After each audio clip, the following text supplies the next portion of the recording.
नमस्कार। SS story में आपका स्वागत है। आज की कहानी मुंशी प्रेमचंद द्वारा लिखित गबन भाग 2। इस गोलाकार झमघट के पीछे अंधेरे में आशा और आकांक्षा की मूर्ति सी जलापा भी खड़ी थी और सब गहनों के नाम कान में आते थे। चंद्रहार का नाम ना आता था। उसकी छाती धक धक कर रही थी। चंद्रहार नहीं है क्या? शायद सबके नीचे हो। इस तरह वो अपने मन को समझाती रही। जब मालूम हो गया चंद्रहार नहीं है तो उसके कलेजे पर चोट लग गई। मालूम वहाँ देह में रक्त की बूंद भी नहीं है, मानो उसे मूर्छा आ जाएगी। वह उन्मत्त की सी दशा में अपने कमरे में आई और फूट फूट कर रोने लगी। वह लालसा जो 7 वर्ष हुए उसके हृदय में अंकुरित हुई थी, जो इस समय पुष्प और पल्लव से लदी खड़ी थी, उस पर वज्रपात हो गया। वह हरा भरा लहलाता हुआ पौधा जल गया, केवल उसकी राख रह गई। आज ही के दिन पर तो उसकी समस्त आशाएं अवलंबित थी। दुर्दैव ने आज वह अवलंबन भी छीन लिया। उस निराशा के आदेश में उसका ऐसा जी चाहने लगा कि अपना मुंह नोच डाले। उसका बस चलता तो वह चढ़ावा को उठाकर आग में फेंक देती। कमरे में एक आले पर शिव की मूर्ति रखी हुई थी। उसने उसे उठाकर ऐसा पटका कि उसकी आशाओं की भांति वह भी चूर चूर हो गई। उसने निश्चय किया कि मैं कोई आभूषण न पहनूंगी। आभूषण पहनने से होता ही क्या है? जो रूप विहीन हो वे अपने को गहने से सजाएं। मुझे तो ईश्वर ने यूं ही सुंदरी बनाया है। मैं गहने ना पहनकर भी बुरी ना लगूंगी। सस्ती चीजें उठा लाए, जिसमें रुपए खर्च होते थे उसका नाम ही ना लिया। अगर गिनती ही गिननी थी तो इतने ही दामों में इसके दूने गहने आ जाते। वह इसी क्रोध में भरी बैठी थी कि उनकी 3 सखियां आकर खड़ी हो गई। उन्होंने समझा था जलापा को अभी चढ़ावे के विषय में कुछ खबर नहीं है। जलापा ने उन्हें देखते ही आंखें पोंछ डाली और मुस्कुराने लगी। राधा मुस्कुराकर बोली, जलापा, मालूम है तूने बड़ी तपस्या की थी। ऐसा चढ़ावा मैंने आज तक नहीं देखा था। अब तो तेरी सब साथ पूरी हो गई। जलापा ने अपनी लंबी लंबी पलकें उठाकर उसकी ओर ऐसे दीन नेत्रों से देखा मानो जीवन में उसके लिए कोई आशा नहीं है। हाँ बहन, सब साथ पूरी हो गई। अनुमान तीनों युवतियों में से कोई न लगा सकी। तीनों कुतूहल से उसकी ओर ताकने लगी, मानो उसका आशय उसकी समझ में ना आया हो। बसंती ने कहा, जी चाहता है कारीगर के हाथ चूम लो। शहजादी बोली, चढ़ावा ऐसा ही होना चाहिए कि देखने वाले फड़क उठे। बसंती, तुम्हारी सास बड़ी चतुर जान पड़ती है, कोई चीज नहीं छोड़ी। जलापा ने मुंह फेर कर कहा, ऐसा ही होगा राधा।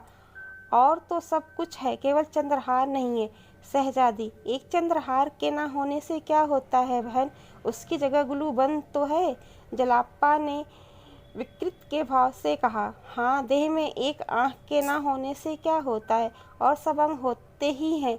आंखें हुई तो क्या, ना हुई तो क्या? बालकों के मुंह में गंभीर बातें सुनकर जैसे उसे हंसी आ जाती है, उसी तरह जलापा के मुंह से यह लालसा से भरी हुई बातें सुनकर राधा और बसंती अपनी हंसी को ना रोक सकी। हाँ, शहजादी को हंसी ना आई। यह आभूषण लालसा उसके लिए हंसने की बात नहीं, रोने की बात थी। कृत्रिम सहानुभूति दिखाती हुई बोली, सब न जाने कहाँ से जंगली हैं कि और सब चीजें तो लाए, चंद्रहार ना लाए जो सब गहनों का राजा है। लाला अभी आते हैं तो पूछती हूँ कि तुमने यहाँ कहाँ से रीति निकाली है? ऐसा अनर्थ भी कोई करता है? राधा और बसंती दिल में कांप रही थी कि जलापा कहीं ताड़ ना जाए। उनका बस चलता तो शहजादी का मुंह बंद कर देती। बार बार उसे चुप रहने का इशारा कर रही थी, मगर जलापा को शहजादी का यह व्यंग संवेदना से परिपूर्ण जान पड़ा। सजल नेत्र होकर बोली, क्या करोगी पूछकर बहन? जो होना था सो हो गया। शहजादी, तुम पूछने को कहती हो? मैं रुला कर छोड़ूंगी। मेरा चढ़ावे पर कंगन नहीं आया था। उस वक्त मन ऐसा खट्टा हुआ कि सारे गहनों पर लात मार दूं। जब तक कंगन ना बन आवे मैं नींद भर सोई नहीं। राधा, तो क्या तुम जानती हो जलापा का चंद्रहार ना बनेगा? शहजादी, बनेगा, तब बनेगा। इस अवसर पर तो नहीं बना। 10-5 की चीज तो है नहीं कि जब चाह बनवा लिया। सैकड़ों का खर्च है, फिर कारीगर तो हमेशा अच्छे नहीं मिलते। जलापा का दुखी हृदय शहजादे की इन बातों से मानो जी उठा। वह रुंधे कंठ से बोली, यही तो सोचती हूँ बहन, जब आज ना मिला तो फिर क्या मिलेगा? राधा और बसंती मन ही मन शहजादी को कोस रही थी और थप्पड़ दिखा दिखाकर धमका रही थी, पर शहजादी को इस वक्त तमाशे का मजा आ रहा था। बोली, नहीं यह बात नहीं है जल्दी, आग्रह करने से सब कुछ मिल सकता है। सास ससुर की बार बार याद दिलाती रहना, बहनोई जी से 2-4 दिन रूठे रहने से भी बहुत कुछ काम निकल जाता है। बस यही समझ लो कि घर वाले चैन न लेने पाए। यह बात हरदम उनके ध्यान में रहे। उन्हें मालूम हो जाए कि बिना चंद हार बनवाए कुशल नहीं। तुम जरा भी ढीली पड़ी और काम बिगड़ा। राधा ने हंसी रोकते हुए कहा, इनसे ना बने तो तुम्हें बुला ले। क्यों, अब उठोगी कि सारी रात उपदेश ही करती रहोगी? शहजादी, चलती हूँ, ऐसे क्या भगदड़ पड़ी है? हाँ, खूब याद आई। क्यों जल्दी? तेरी अम्मा जी के पास बड़ा अच्छा चंद्रहार है, तुझे ना देंगी?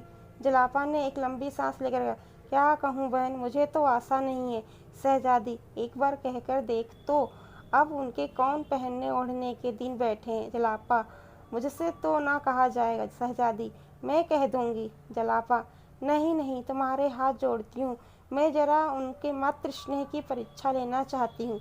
बसंती ने शहजादी का हाथ पकड़कर कहा, अब उठेगी भी कि यहाँ सारी रात उपदेश ही देती रहेगी?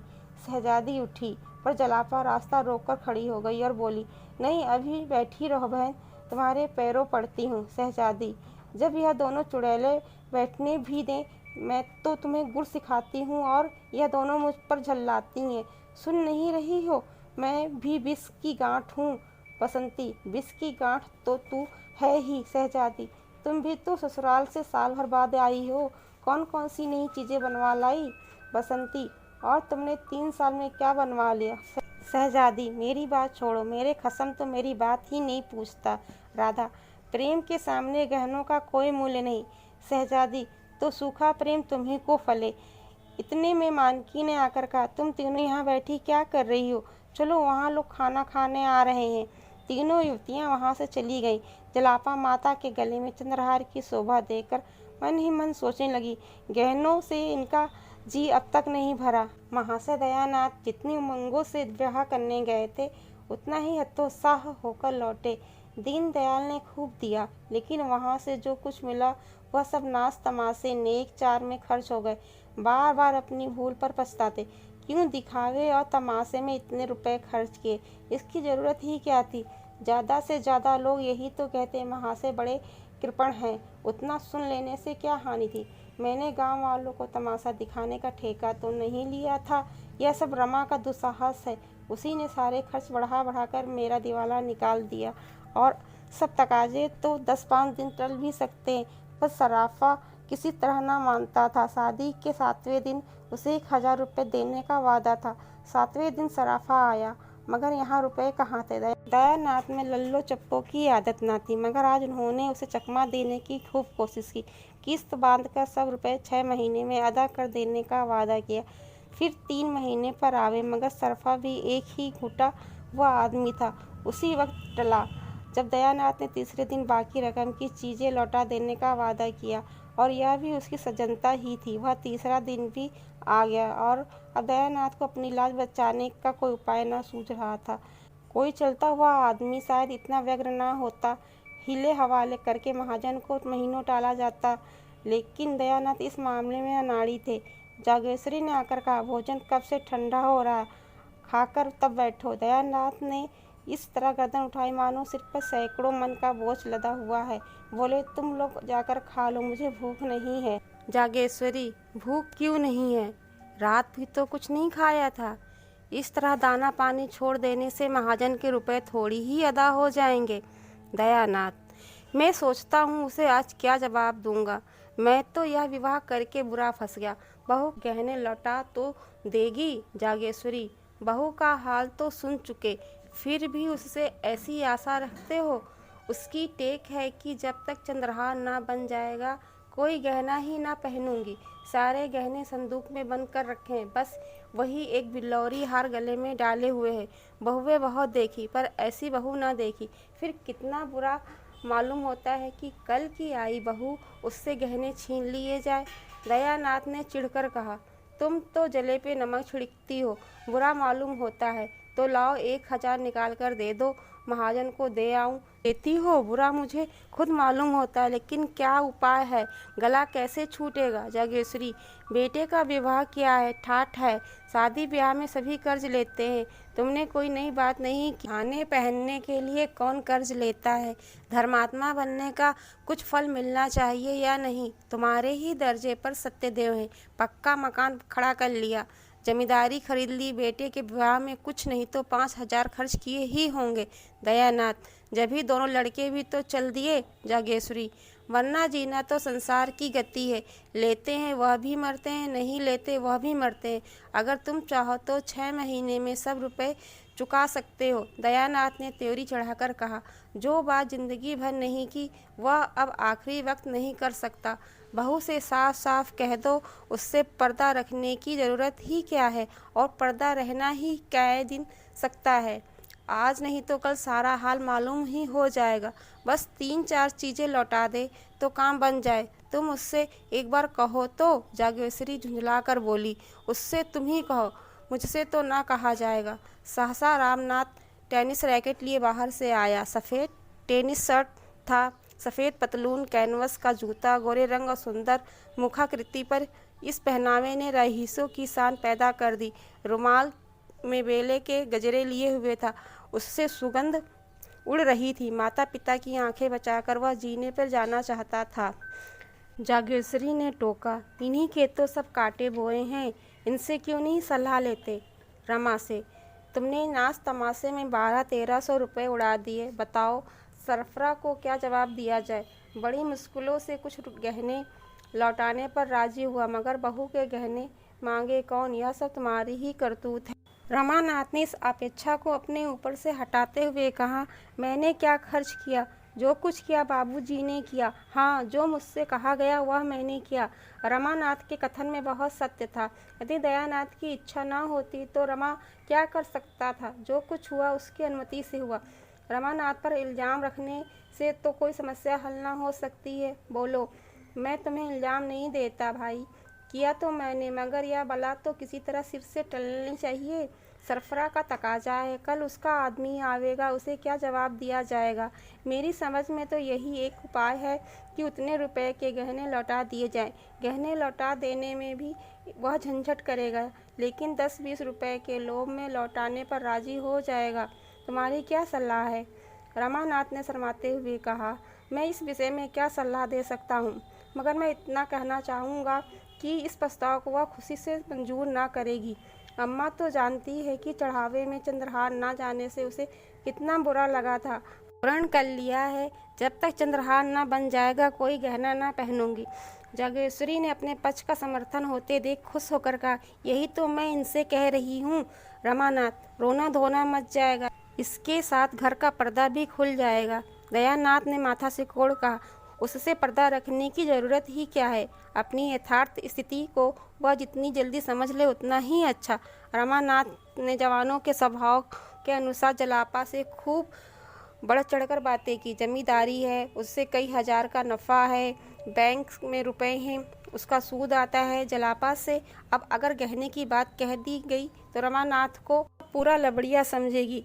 बोला, पर्दा तो एक दिन खुल ही जाएगा, पर इतनी जल्दी खोल देने का नतीजा यही होगा कि वह हमें नीच समझने लगेगी। शायद अपने घर वालों को भी लिख कर भेज दे, चारों तरफ बदनामी होगी। दयानाथ, हमने तो दीनदयाल से भी यह कभी ना कहा था कि हम लखपति हैं।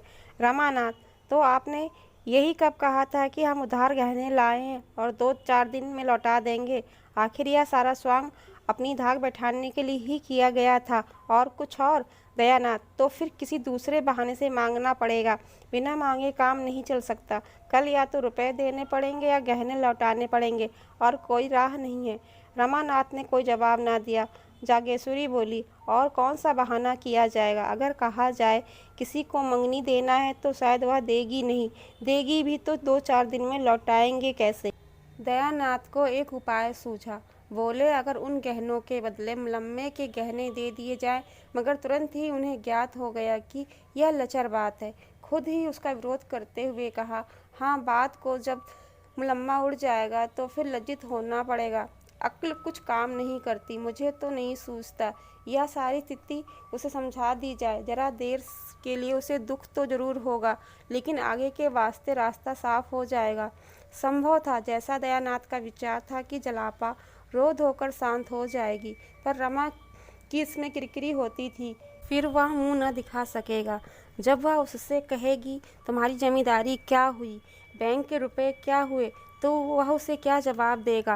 विरक्त भाव से बोला, इसमें बेइज्जती के सिवा और कुछ ना होगा। वह क्या सर्फ को 2-4-6 महीने नहीं टाल सकते? आप देना चाहें तो इतने दिनों में 1000-1200 रुपये बड़ी आसानी से दे सकते हैं। दयानाथ ने पूछा, कैसे? रमानाथ, उसी तरह जैसे आपके और भाई देते हैं। दयानाथ, वह मुझसे नहीं हो सकता। तीनों कुछ देर तक मौन बैठे रहे।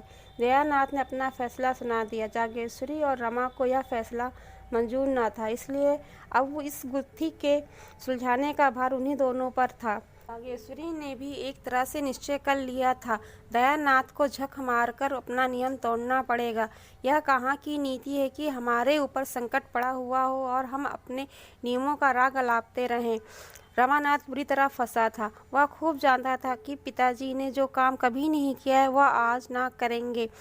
उन्हें जलापा से गहने मांगने में कोई संकोच ना होगा, और यही वह ना चाहता था, पर पछता रहा था कि मैंने क्यों जलापा से डींगे मारी। अपने मुंह की लाली रखने का सारा भार उसी पर था।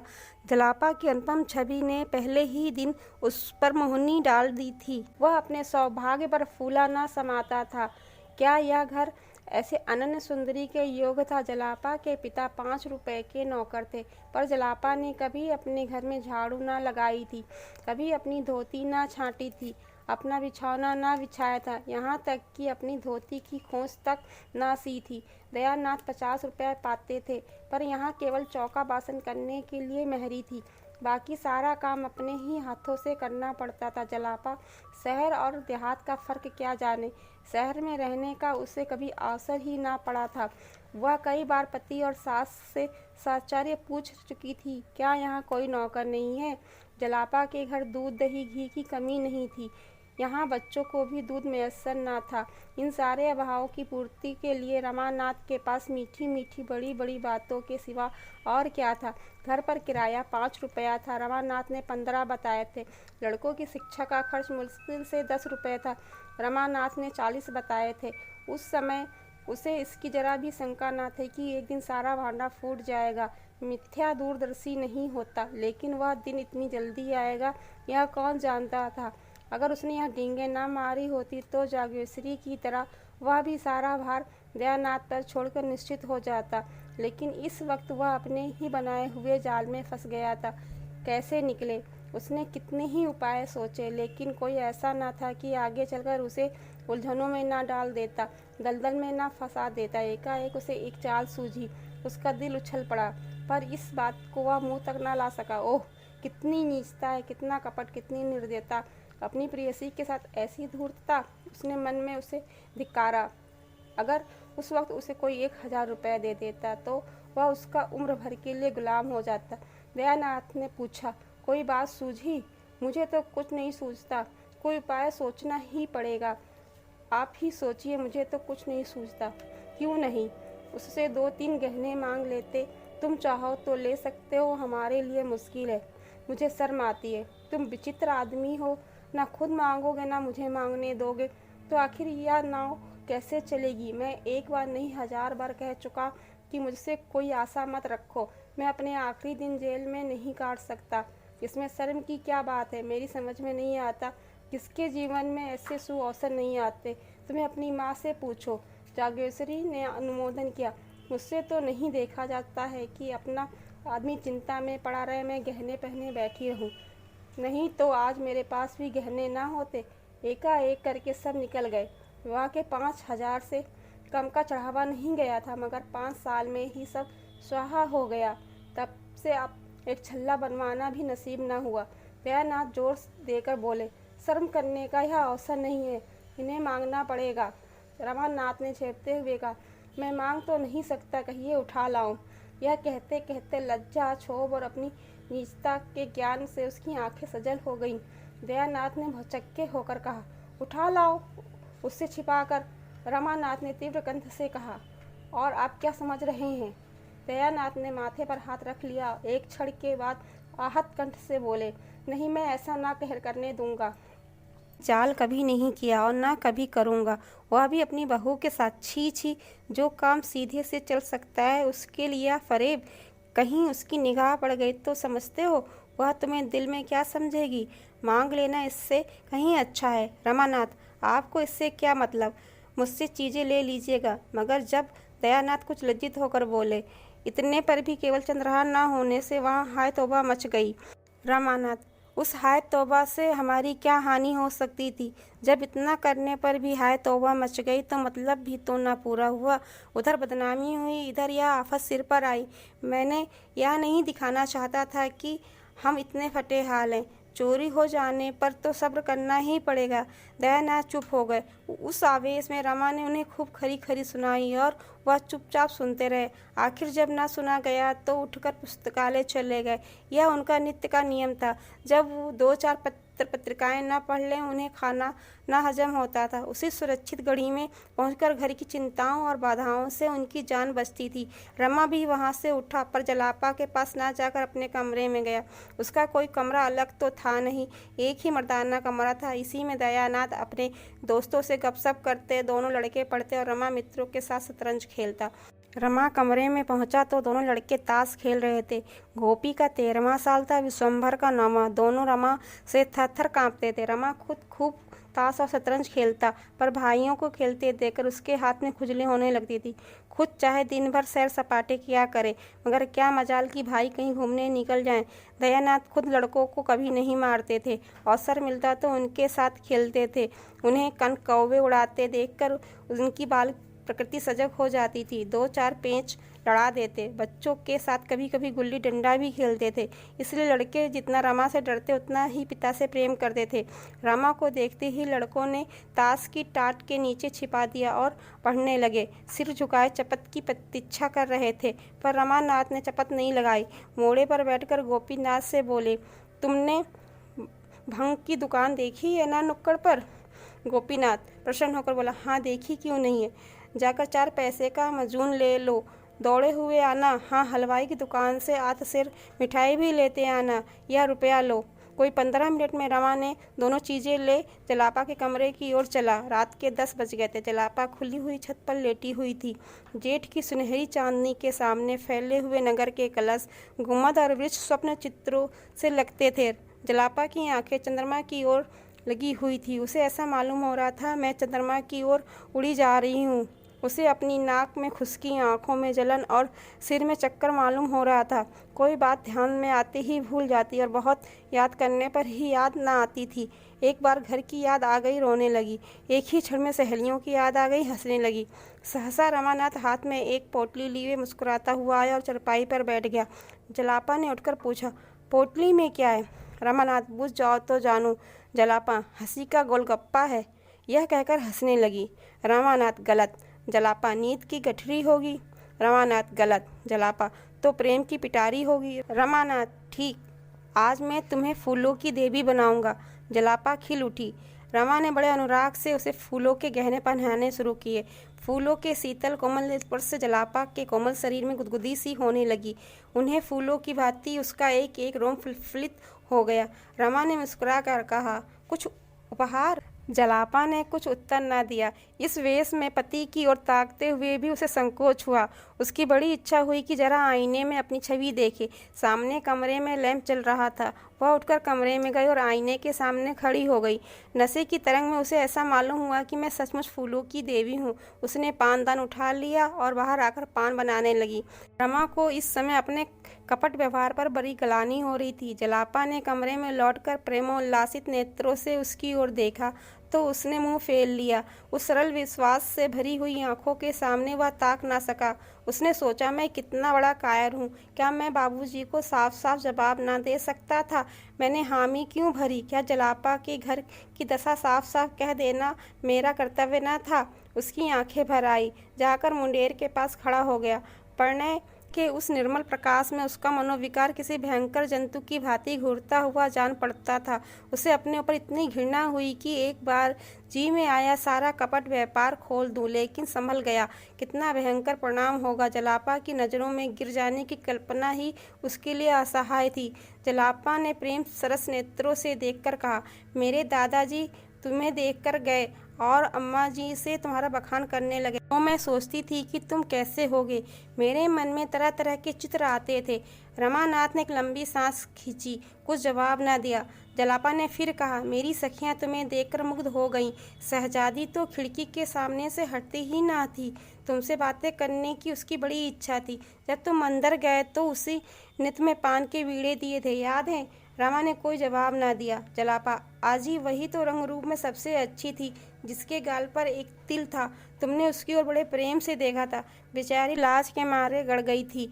मुझसे कहने लगी, जीजा जी तो बड़े रसिक जान पड़ते हैं। सखियों ने उसे खूब चिढ़ाया। बेचारी रुआसी हो गई, याद है? रमा ने मानो नदी में डूबते हुए कहा, मुझे तो याद नहीं आता। जलापा, अच्छा अब की चलोगे तो दिखा दूंगी। आज तुम बाजार की तरफ गए थे, क्या लाए हो? रमा ने सिर झुकाकर कहा, आज तो फुर्सत नहीं मिली। पापा, जाओ, मैं तुमसे ना बोलूंगी। रोज हिले हवाले करते हो। अच्छा कल ला दोगे ना? रमानाथ का कलेजा मसूम उठा। यह चंद्रहार के लिए इतनी विकल हो रही है, इसे क्या मालूम कि दुर्भाग्य इसका सर्वस्व लूटने का सामान कर रहा है। जिस सरल बालिका पर उसे अपने प्राणों को न्यौछावर करना चाहिए था, उसी का सर्वस्व अपहरण करने पर वह तुला हुआ है। वह इतना व्यग्र हुआ कि जी में आया कोठे से कूदकर प्राणों का अंत कर दे। आधी रात बीत चुकी थी। चंद्रमा चोर की भांति एक वृक्ष की आड़ में से झांक रहा था। जलापा पति के गले में हाथ डाले हुए निद्रा में मग्न थी। रमा मन में विकट संकल्प करके धीरे से उठा, पर निद्रा की गोद में सोए हुए पुष्पप्रतीन ने उसे अस्थिर कर दिया। वह एक क्षण खड़ा मुग्ध नेत्रों से जलापा के निद्रा विहासित मुख की ओर देखता रहा। कमरे में जाने का साहस न हुआ, फिर लेट गया। जलापा ने चौंक कर पूछा, कहाँ जाते हो? क्या सवेरा हो गया? रमानाथ, अभी तो बड़ी रात है। जलापा, तो तुम बैठे क्यों हो? रमानाथ, कुछ नहीं, जरा पानी पीने उठा था। जलापा ने प्रेमातुर होकर रमा के गले में बाहें डाल दी और उसे सुलाकर कहा, तुम इस तरह मुझ पर टोना करोगे तो मैं भाग जाऊंगी। ना जाने किस तरह ताकते हो, क्या करते हो, क्या मंत्र पढ़ते हो कि मेरा मन चंचल हो जाता है। बसंती सच कहती थी, पुरुषों की आंखों में टोना होता है। रमा ने फूटे हुए स्वर से कहा, टोना नहीं कर रहा हूँ, आंखों की प्यास बुझा रहा हूँ। दोनों फिर सोए, एक उल्लास में डूबी हुई, दूसरा चिंता में मग्न। 3 घंटे और गुजर गए। द्वादशी के चांद ने अपना विश्व दीपक बुझा दिया। प्रभात की शीतल समीर प्रकृति को मध्य के प्याले पिलाती फिरती थी। आधी रात तक जागने वाला बाजार भी सो गया। केवल रमा अभी तक जाग रहा था। मन में भांति भांति के तर्क वितर्क उठने के कारण वह बार बार उठता था और फिर लेट जाता था। आखिर जब 4 बजने की आवाज़ कान में आई तो घबराकर उठ बैठा और कमरे में जा पहुंचा। गहनों का संदूकचा अलमारी में रखा हुआ था। रमा ने उसे उठा लिया और थरथर कांपता हुआ नीचे उतर गया। इस घबराहट में उसे इतना अवकाश न मिला कि वह कुछ गहने छांट कर निकाल लेता। दयानाथ नीचे बरामदे में सो रहे थे। रमा ने उन्हें धीरे से जगाया। उन्होंने हबकबका कर पूछा, कौन? रमा ने ओठ पर उंगली रखकर कहा, मैं हूँ, यह संदूकची लाया हूँ, रख लीजिए। दयानाथ सावधान होकर बैठ गए। अभी तक केवल उनकी आंखें जगी थी, अब चेतना भी जागृत हो गई। रमा ने जिस वक्त उनसे गहने उठा लाने की बात कही थी, उन्होंने समझा था कि यह आवेश में ऐसा कह रहा है। उन्हें इसका विश्वास न आया था कि रमा जो कुछ कह रहा है उसे पूरा भी कर देगा। इन कमीनी चालों से वह अलग ही रहना चाहते थे। ऐसे कुत्सित कार्य में पुत्र से साथ गांठ करना उनकी अंतरात्मा को किसी तरह स्वीकार न था। पूछा, इसे क्यों उठा लाए? रमा ने रिष्टा से कहा, आप ही का तो हुक्म था। दयानाथ, झूठ कहते हो। रमानाथ, तो क्या फिर रखाऊं? रमा ने इस प्रश्न ने दयानाथ को घोर संकट में डाल दिया। झेपते हुए बोले, अब क्या रखाओगे? कहीं देख ले तो गजब ही हो जाएगा। वही काम करोगे जिसमें जग हंसाई हो। खड़े क्या हो? संदूकची मेरे बड़े संदूक में रखाओ और जाकर लेट जाओ। कहीं जाग पड़े तो बस। बरामदे के पीछे दयानाथ का कमरा था। उसमें एक देवदार का पुराना संदूक रखा था। रमा ने संदूकची उसके अंदर रख दी और बड़ी फुर्ती से ऊपर चला गया। छत पर पहुंचकर उसने आहट ली। जलापा पिछले पहर की सुखद निद्रा में मग्न थी। रमा ज्यों ही चरपाई पर बैठा, जलापा चौंक पड़ी और उससे चिमट गई। रमा ने पूछा, क्या है, तुम चौंक क्यों पड़ी? जलापा ने इधर उधर प्रसन्न नेत्रों से ताक कर कहा, कुछ नहीं, एक स्वप्न देख रही थी। तुम बैठे क्यों हो? कितनी रात है अभी? रमा ने लेटते हुए कहा, सवेरा हो रहा है। क्या स्वप्न देखती थी? जलापा, जैसे कोई चोर मेरे गहनों की संदूकची उठाए लिए जा रहा हो। रमा का हृदय इतने जोर से धक धक करने लगा मानो उस पर हथौड़े पड़ रहे हैं। खून सर्द हो गया, परंतु संदेह हुआ, कहीं इसने मुझे देख तो नहीं लिया। वह जोर से चिल्ला पड़ा, चोर चोर। नीचे बरामदे में दयानाथ भी चिल्ला उठे, चोर चोर। जलापा घबरा कर उठी, दौड़ी हुई कमरे में गई, झटके से अलमारी खोली। संदूकची वहां ना थी। मूर्छित होकर गिर पड़ी।